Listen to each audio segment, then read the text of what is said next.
Una sa lahat, bus na sumuong sa baang kalsada, biglang tumagilid. Mga pasahero, kanya-kanyang paraan para makalabas ng sasakyan. Bagyong Tino, rumaragas ang baha ang dinala, pati troso tinangay. Tatay at kanyang 4 na anak, inanod at natagpuang patay. Kabilang sila sa higit 100 namatay sa bagyo. Ang buong detalye kaugnay niyan, abangan. Magandang gabi, Pilipinas. Sa Frontline tonight. Buong bansa sinilalim sa state of national calamity, lalo ngayong kakahagupit lamang ng Bagyong Tino. May banta pa naman ng paparating na super typhoon. Kapalpakan ng mga flood control projects, nakadagdag pa raw, kaya lalong bumaha. Isa pang tinuturong nagpabaha, ang high-end residential project ng celebrity engineer na si Slater Young. Pinutaktiyan ng mga batikos.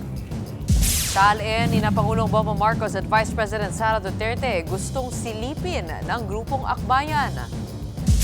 Acting Transportation Secretary Giovanni Lopez may paglilinaw sa umunay pamamahiya niya sa station manager ng LRT. Ilang taon na pala? Siguro mga 4 years, 5 years. 4 years? Na walang tubig? At Mr. M. Johnny Manahan, handa ng humubog ng mga bagong star dito sa Kapatid Network.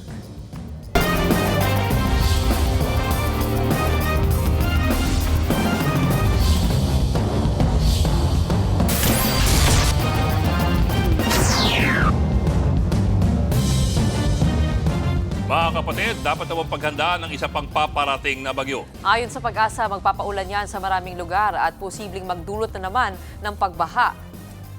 Higit 1,000 kilometro pa ang layo nito sa northeastern Mindanao. Patuloy naman ang paglayo ng dating Bagyong Tino. Bukas ng gabi, nakikitang papasok ng Philippine Air Responsibility ang paparating na Bagyong Uwan. Sa forecast ng Pag-asa, sa Sabado ay isa na itong super typhoon. Posible po yung maglandfall sa Lunes sa northern or central Luzon. Ayon naman sa Joint Typhoon Warning Center ng Amerika, posibleng maabot ng paparating na bagyo ang peak intensity nito o yung pinakamalakas itong hangin pagsapit po ng linggo. Sa puntong ito, posibleng malapit na sa dagat ng Bicol ang bagyo. Sa datos ng Metro Weather, posibleng Sabado ng gabi ay ramdam na ang hanging dala ng bagyo sa Kabikulan at Eastern Visayas. Sa linggo, unti-unti na ring uulanin ang Luzon at hilagang parte ng Eastern Visayas. May tsansang mababad sa malakas na ulan ang Bicol Region at magiging maulan na rin sa Cagayan Valley, Calabarzon at ilang probinsya sa Mimaropa. Ayon pa sa Metra, sa Lunes pinakaramdam ang malawakan at malakas na ulan, lalo na sa Northern at Central Luzon. May tsansa rin magpaulan ang buntot ng bagyo dito sa Metro Manila simula linggo. Kaya mag-ingat tayong lahat, mga kapatid. Sinailalim na sa state of calamity ang buong Pilipinas dahil sa pinsalang Bagyong Tino at bilang paghahanda na rin sa paparating na Bagyong Uwan. Umakyat na rin sa 114 ang nasawi. Nasa frontline ng balitang yan, Simon Gualvez. Abot na daw ang tubig dito sa may... Nakapanlulumo ang pinsalang iniwan ng Bagyong Tino sa Visayas. Pinadapa ng bagyo ang buong lalawigan ng Cebu. Maraming bahay ang mga nasira, hindi rin nakaligtas at inanod din maging ang mga sasakyan. Maraming kalsada ang nalubog sa baha. Naminsala rin ng bagyo sa ibang probinsya gaya sa Leyte kung saan isang pantalan ang nasira. Pinadapa rin ng bagyo ang maraming bahay at gusali sa Eastern Samar. Dahil sa mga pinsalang yan, dulot ng Bagyong Tino at isama pa ang banta ng isa pang paparating na bagyo na posibleng maging super typhoon, isinailalim na ni Pangulong Bongbong Marcos ang buong Pilipinas sa state of calamity. Base ito sa naging rekomendasyon ng National Disaster Risk Reduction and Management Council. Dahil dyan, mas mabilis na ang paglabas ng pondo ng iba't ibang ahensya para sa rehabilitasyon. There will be almost 10 regions, 10-12 regions that will be affected. So, pagka ganun karami, ganun ang scope, then we will really have to, then it is a national calamity. So that gives us quicker access to some of the emergency funds. Nagpatupad na rin ng price freeze hanggang January 4, 2026 ang Department of Trade and Industry sa Cebu City at Dinagat Island. Umakyat naman na sa 114 ang nasawi dahil sa Bagyong Tino base sa huling ulat ng NDRRMC. Pinakamaraming namatay sa Cebu na umabot sa 71, 18 naman ang nasawi sa Negros Occidental, 12 sa Negros Oriental at 6 sa Agusan del Sur. Ayon naman sa National Electrification Administration, 6 na rehiyon pa ang nakakaranas ng partial power interruption. Kabilang dyan ang Mimaropa, Western Visayas, Central Visayas, Eastern Visayas, Caraga at Negros Island. Sa ngayon, nagbigay na ng 760 million pesos na financial assistance ang Office of the President sa mga apektadong lugar. 50 million pesos ang ilalaan dito sa Cebu. Tuloy-tuloy din ang pamimigay ng DSWD ng relief goods sa mga nasalanta ng bagyo. Yan ay kahit malaking pagsubok ang paghatid ng tulong sa mga na-isolate na lugar.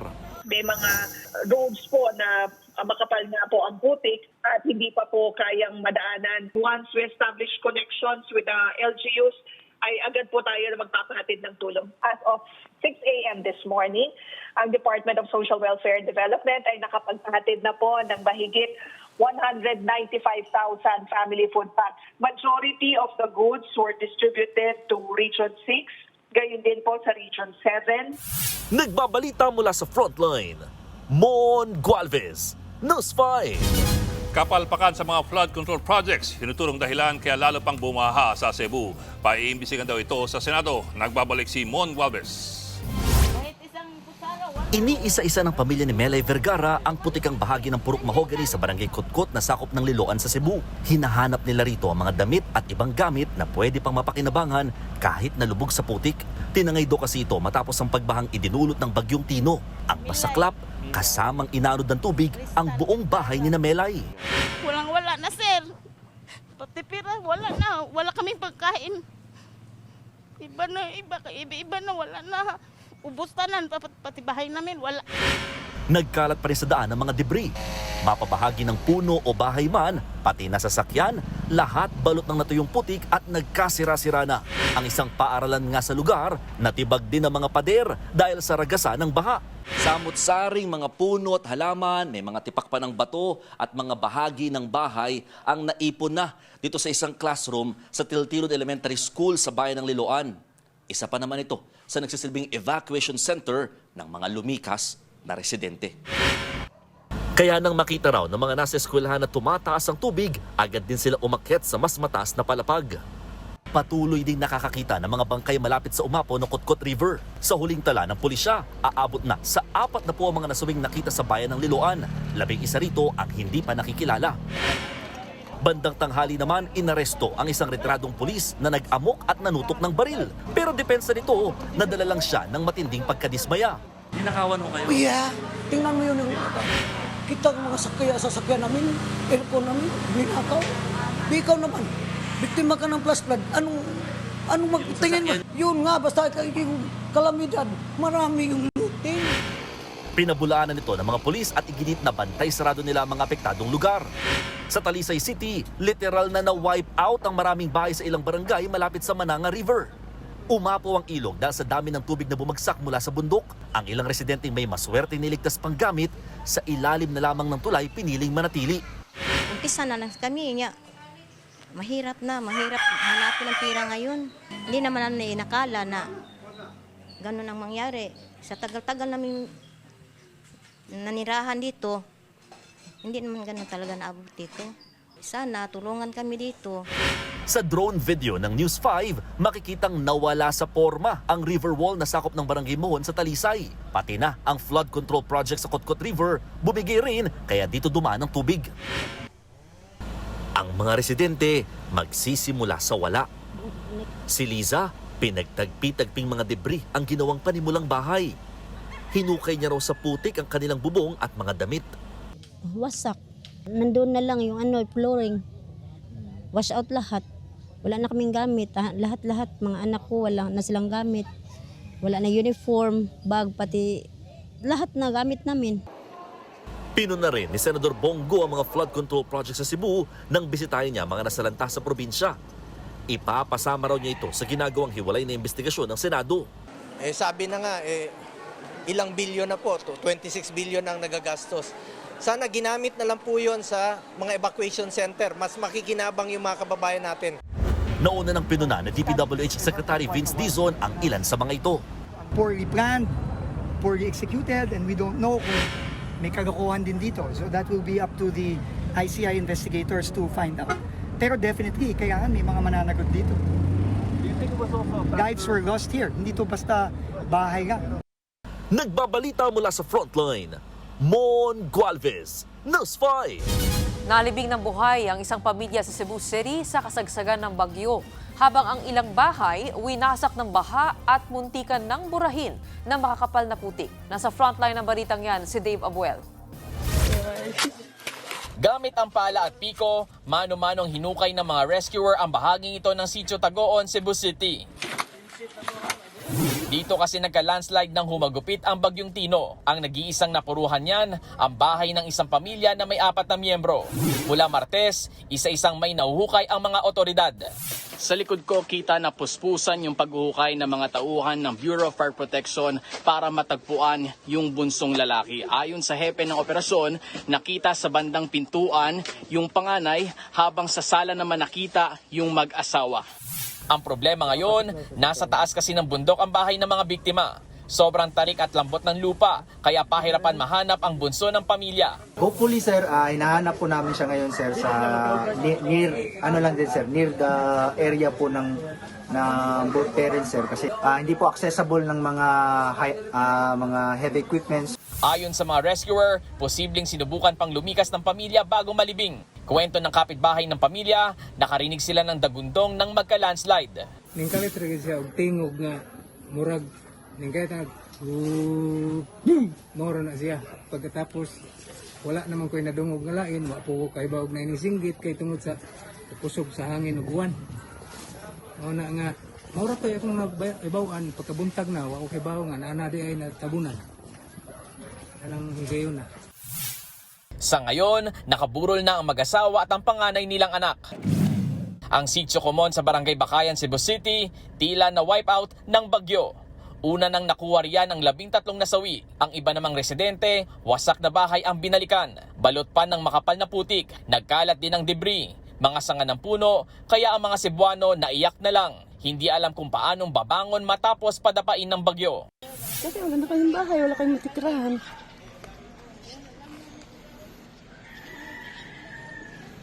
Yun lang, tapos wala pa kami pera. Wala kami matulugan. Nandun lang kami sa eskwelahan.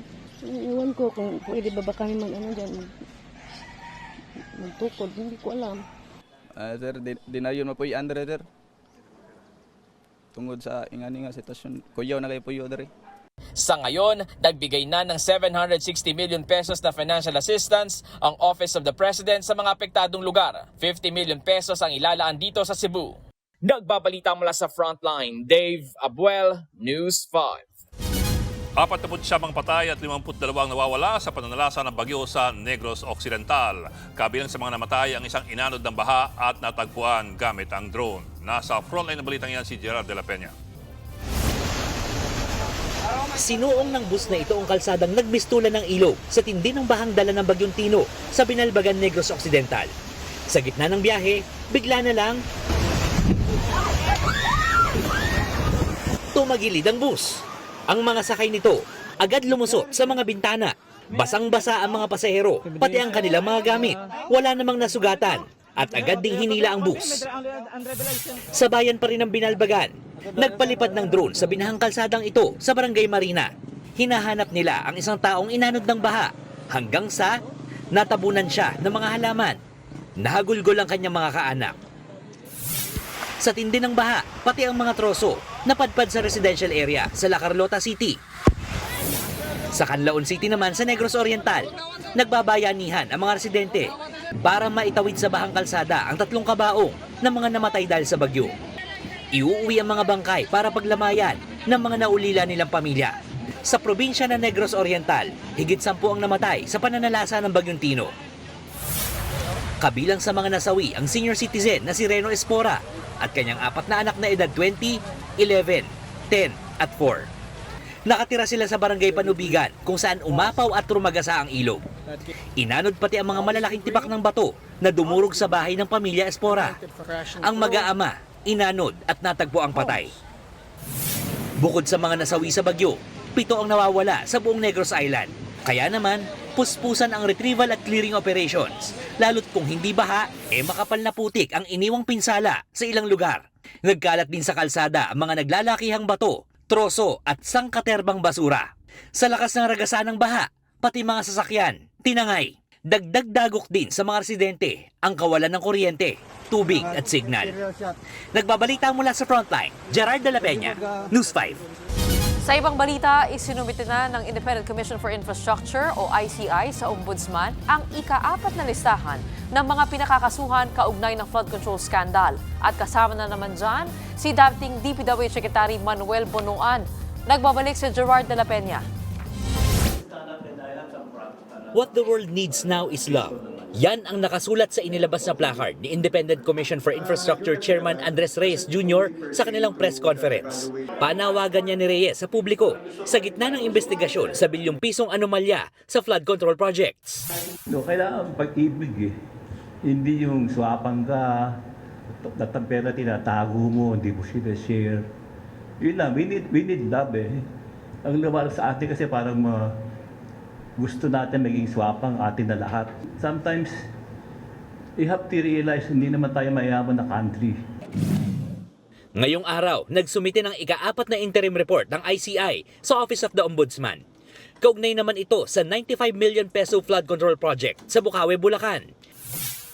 Inirekomenda ng ICI na sampahan ng kasong administratibo si dating DPWH Secretary Manuel Bonoan, pati na rin ang dating DPWH Undersecretaries na sina Roberto Bernardo at Maria Catalina Cabral at dating DPWH engineer na si Henry Alcantara at iba pa dahil daw yan sa posibleng paglabag nila sa Code of Conduct at Ethical Standards for Public Officials and Employees.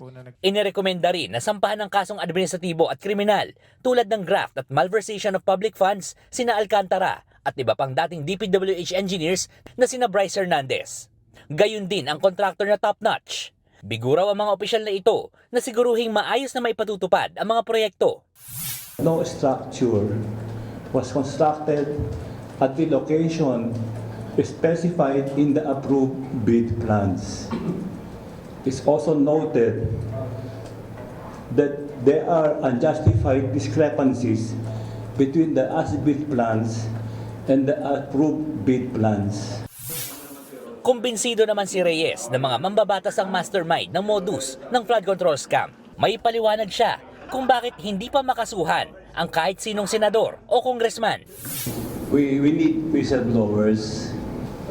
Kailangan namin mga nagsasalita na nagsusumbong, nagtuturo. No? Kasi as I said the other day, these are criminal minds. Mga mastermind to These are planned already na hindi sila mahuhuli. No? So maybe walang record, walang usapan. Samantala, nagsampa rin ng reklamo ang DPWH kaugnay sa umano'y bid rigging o pandaraya sa bidding para sa mga government project. 2 reklamo ang sinampa sa Philippine Competition Commission laban sa St. Timothy Construction na iniugnay sa mga diskaya, gayon din sa Silver Wolves Construction Corporation at ilang DPWH officials. Dahil yan sa ghost at substandard na flood control project sa La Union at Davao Occidental.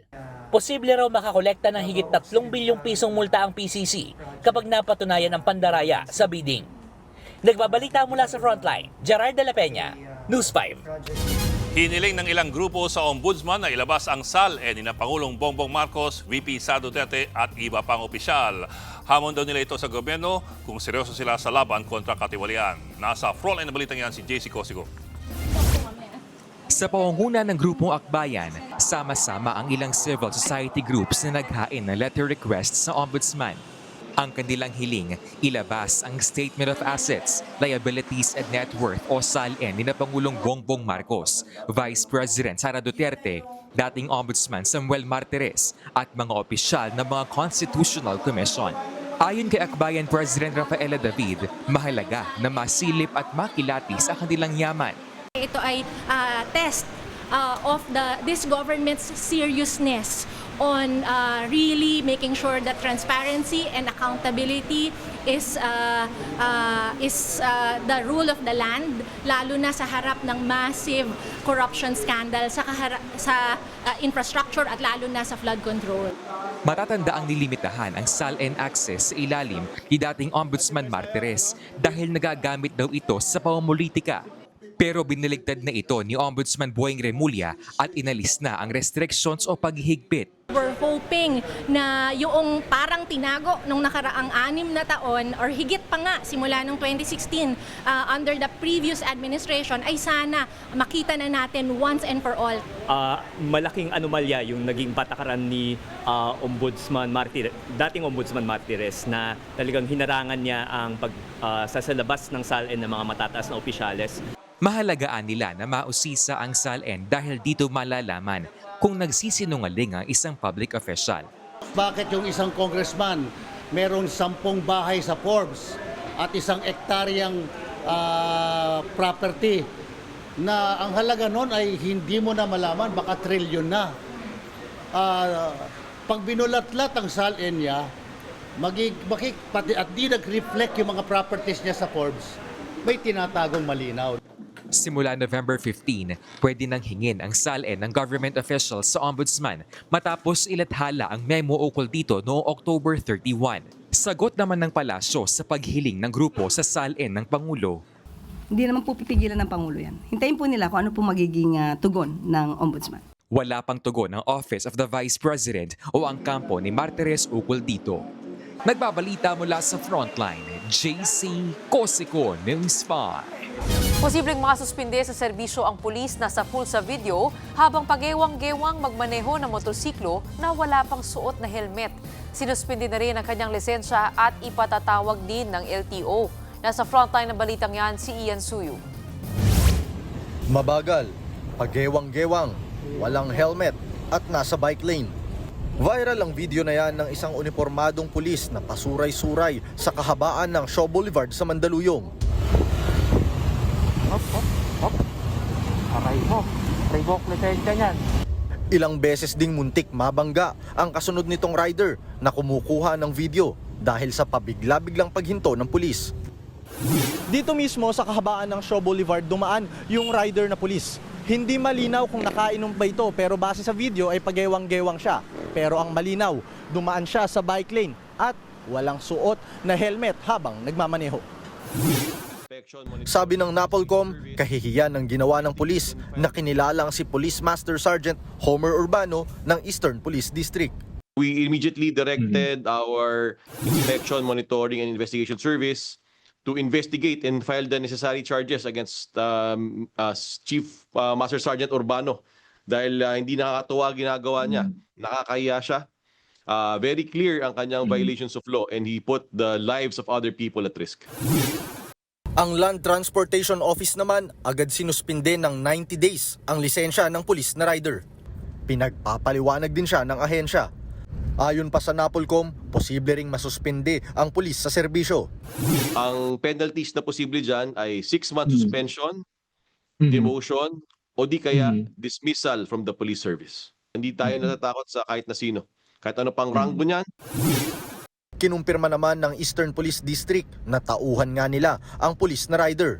Pero giit nila, isolated case raw ito. Nagsasagawa na rin daw sila ng sariling investigasyon tungkol sa insidente. Nagbabalita mula sa Frontline, Ian Suyu, News 5.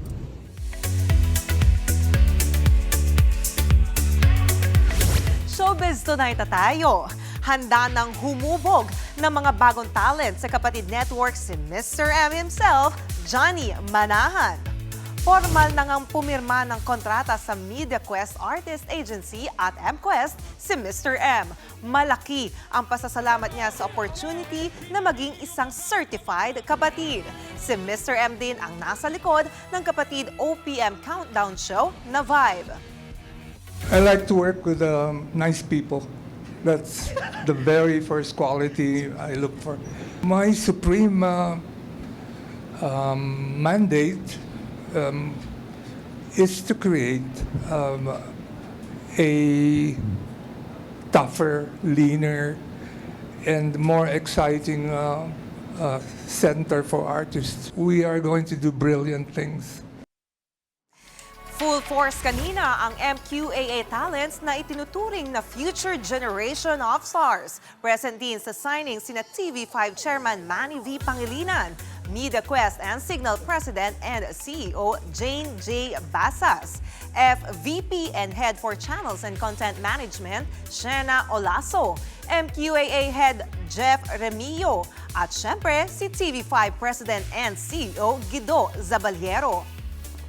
Let's redefine the landscape yet again, and we are absolutely thrilled to be building our future together with all of you. I'm glad that you finally found your home in TV5. Sunod-sunod ang mga abangan natin dito sa TV5. Isa na riyan sina Donnie Pangilinan at Kyle Echari na mapapanood natin soon sa action serye na Roja.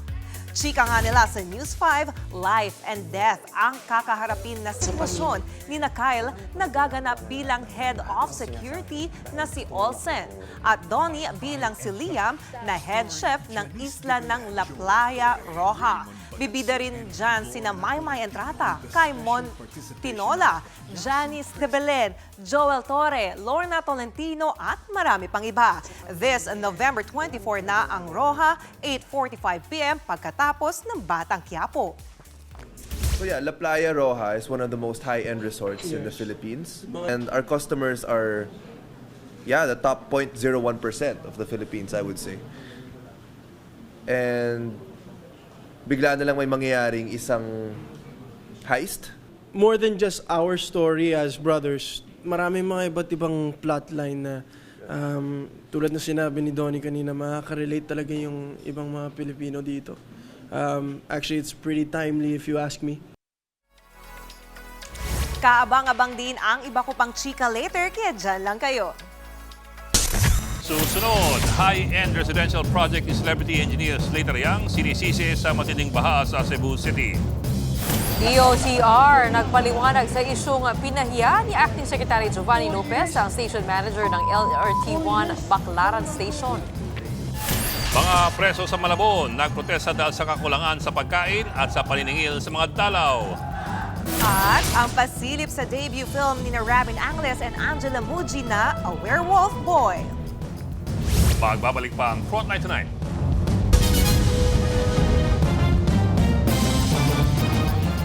Mga kapatid, Ed Lingaw po, maging maalam at may pakialam sa mga napapanahong balita sa ating bansa. Para sa mas malilimang pagtalakay at paghimay sa mga issue at headlines, mag-follow at mag-subscribe sa social media pages ng News 5.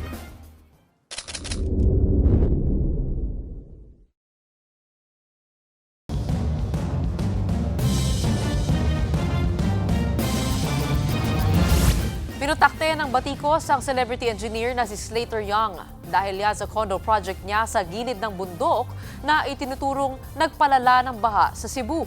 Nasa frontline na balitang yan si Rainiel Pawid. Matinding bahang naminsala sa Cebu dahil sa bagyong Tino. Daan-daang libo ang nawalan ng tirahan. Mahigit 100 na rin ang nasawi sa buong lalawigan. Bukod sa palyadong flood control projects, sinisisi rin ng netizens at ng ilang Cebuano ang Darais at Monterazas. Isa itong high-end residential project sa bundok na bahagi ng mga barangay Guadalupe at Sapang Daku sa Cebu City. Inspired ang disenyo nito sa Banawe Rice Terraces. Nasa likod nito ang celebrity engineer na si Slater Yang. Sabi ng isang netizen, hindi raw nagbabaha sa barangay Guadalupe. Pero mula na magsimula ang pagpapatayo ng Monterazas, bumaha na rin sa lugar. Kumalat din ang video ng pagkakalbo ng bundok kung saan tinatayo ang Monterazas. Marami tuloy ang kumwestiyon lalo na sa epekto nito sa kalikasan. Ayon kay urban planner at landscape architect Paulo Alcazaren, problematic ang Monterazas. Kailangan daw ang puno sa bundok na yon dahil hinihigop nito ang tubig ulan. Anya kung walang puno, bababa sa mga komunidad ng baha. That's problematic. Because you need trees there. If we don't address where the flood water or stormwater will be channeled. I mean, you can do anything so long as you address where the water will go. Noong 2023, sinabi ni Yang na mayroong tangke sa ilalim ng mismong proyekto na kokolekta sa tubig ulan. We actually designed the rice to have an irrigation system similar to those in mga farms. So this entire building will be collecting all the rainwater to a tank down below. Pero ang tanong, kaya ba nitong imbakin ang dami ng ulan na ibubuhos ng mga bagyo tulad ng bagyong Tino? So there are a lot of assumptions. One is that the drainage system below you can accept all of that water. And in a typhoon, it's a peak event. That means there's a whole lot of water that goes down in a very short time. Wala pang bagong pahayag tungkol sa isyong ito si Yang. Nagsimula ang pagpapatayo ng Monterrazas noong 2007. Nabigyan din ito ng Environmental Compliance Certificate ng Environmental Management Bureau ng DENR matapos nilang masuri ang epekto ng proyekto sa kapaligiran. Nagbabalita mula sa frontline, Rainiel Pawid, News 5. Tinanggi ng DOTR na pinahiya at pinagalitan ni Acting Secretary Giovanni Lopez ang station manager ng LRT-1 Baclaran. Nadismaya naman daw si Lopez dahil 4 na taon na raw walang tubig sa naturang istasyon. Nasa frontline ng balitang yan si Faith Del Mundo. Ilang taon na pala? 4 years? 4 years? Na walang tubig? Napataas ang boses ni Acting Transportation Secretary Giovanni Lopez nang malaman niyang 4 na taon na raw walang supply ng tubig sa LRT-1 Baclaran Station.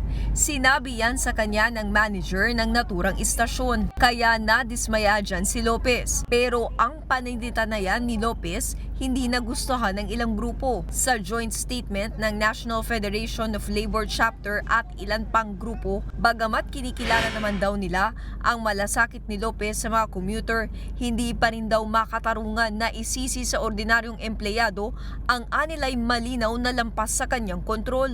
Tinawag din nilang PR stunt ang ginawa ni Lopez na hindi anila kailanman magiging sukatan ng malasakit o liderato.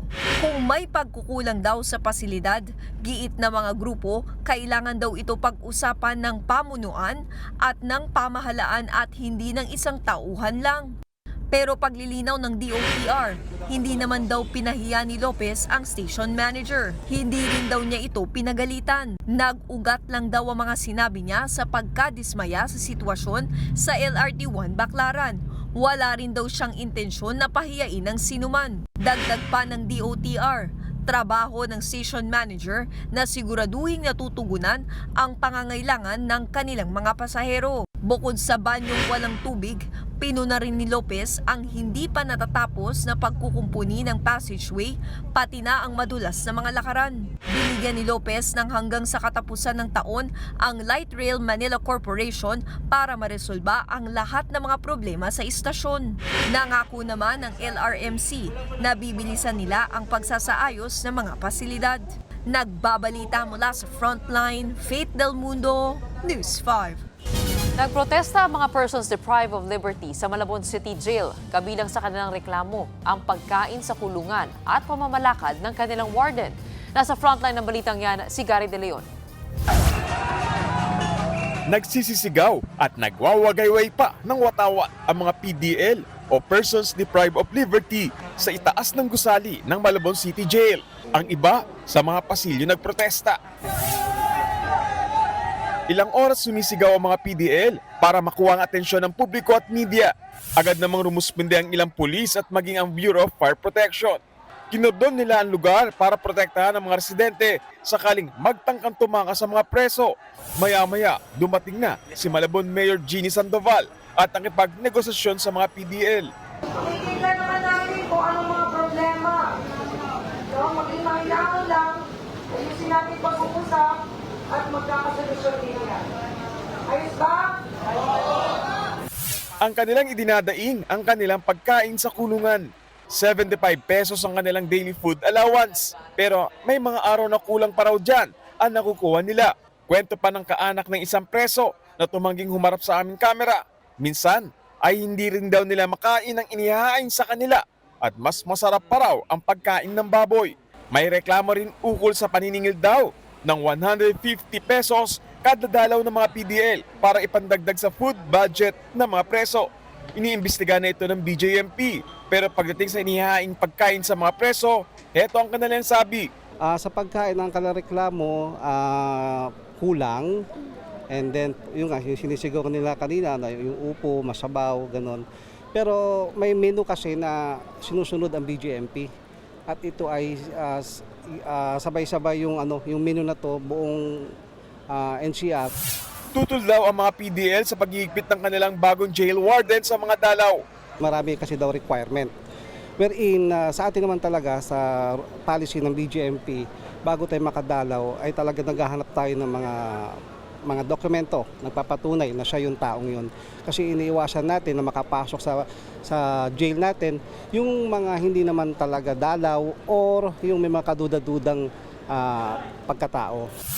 Agad nirelieve ang jail warden para imbestigahan ukol sa mga reklamo ng mga preso. Dakong 6:00 ng gabi, nagbalik normal ang sitwasyon sa Malabon City Jail. Nagbabalita mula sa frontline, Gary De Leon, News 5.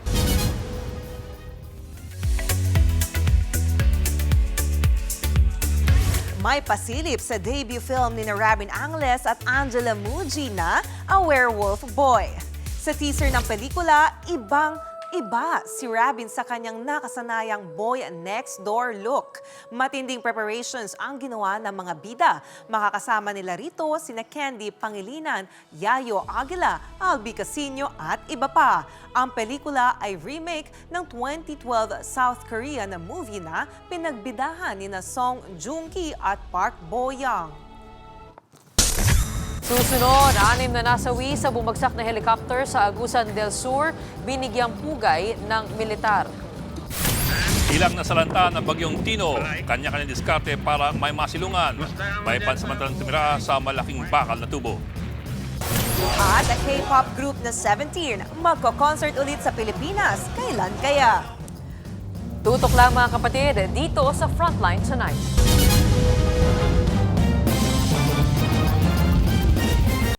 Mga kapatid, Mean Los Baños po, huwag magpahuli sa mga balita at impormasyong dapat ninyong malaman. Para sa mas malawak na balitaan at diskusyon, mag-follow at mag-subscribe na sa social media pages ng News 5.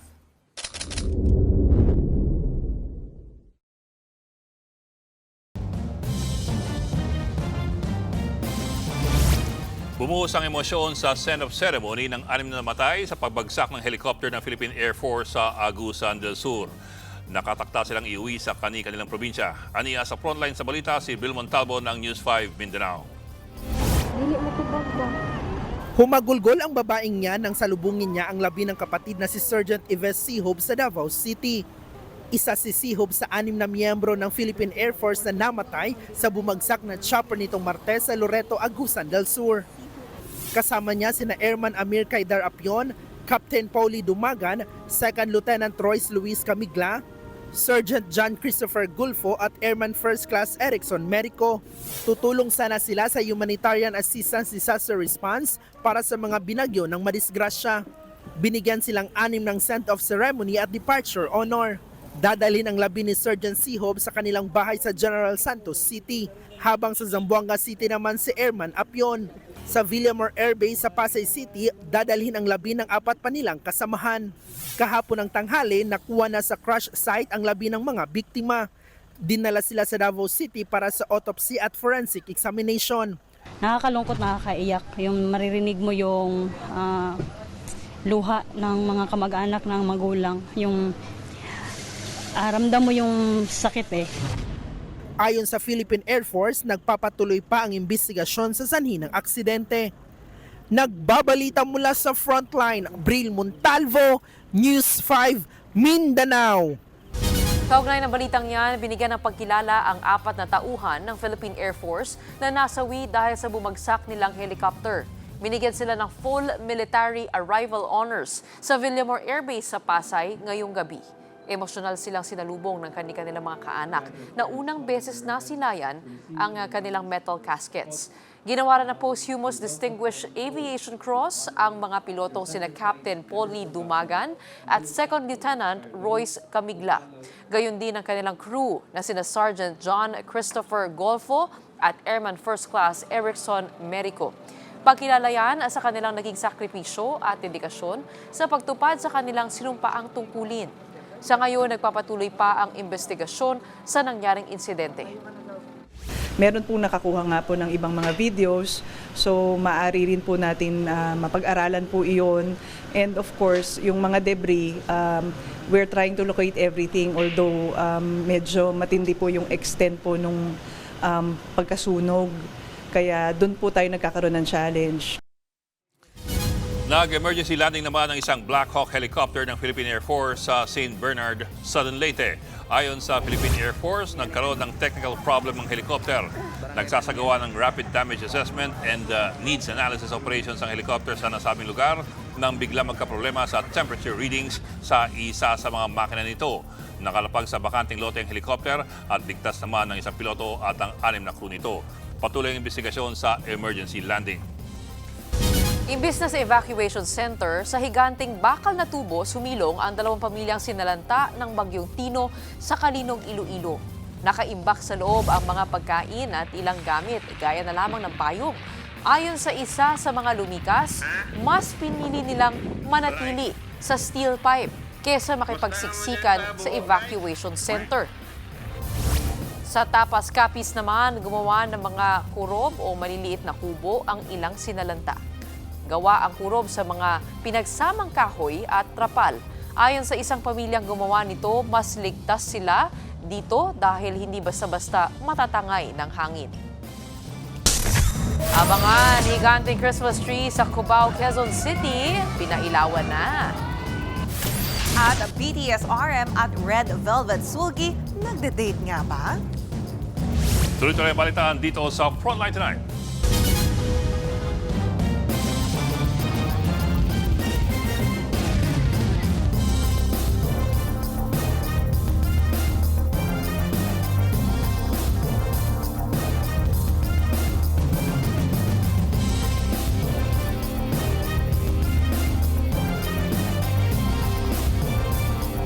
Mga kapatid, Johnny Alipon po, maging updated sa latest entertainment at lifestyle. Huwag magpahuli, mag-follow at mag-subscribe na sa social media pages ng News 5.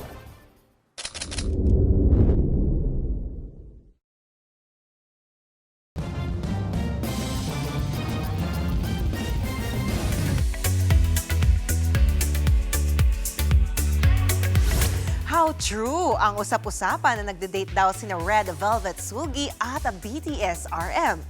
Kumakalat kasi ang ilang post kung saan pareho raw ang art exhibition na pinuntahan ni Sulgi at RM base sa kanilang social media posts. Similar ang hagdan maging ang sofa base sa kanilang photos. Pati nga ang mga pagkain gaya ng cake sa lamesa ay matchy-matchy rin sa mga litrato. Bagamat hindi naman nabago na nagpupunta sa isang exhibition ang ilang idols, naghinala tuloy ang netizens if nagkasama sila dyan at nagde-date na. For now, speculation lang yan ng fans at wala pang say dyan sina RM at Sulgi. Heads up, Philo Karat! Magbabalik sa bansa ang K-pop boy band na 17 para sa kanilang concert. Gaganapin yan sa Philippine Sports Stadium sa Bocaue, Bulacan sa March 21, 2026. Mag-ipon na dahil this November 18 na agad ang pre-sale ng tickets habang sa November 20 ang general sale. 20,000 pesos para sa VIP standing na may access sa soundcheck at gift package. Habang hanggang higit 15,000 sa Zone A to C standing. Naglalaro sa higit 5,000 pesos hanggang 14,000 pesos ang tickets sa bleachers. At yan ang latest and hottest sa Frontline Showbiz tonight. Ako po si Johnny Alipon. Stay safe mga kapatid.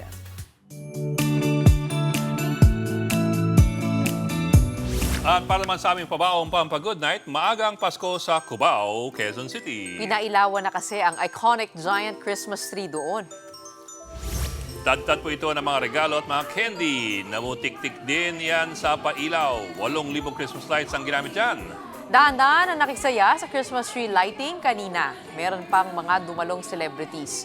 Marami ang mas napawaw sa ganda ng pailaw sa Cubao. Hulaan nyo kung ilang araw na lang bago magpasko.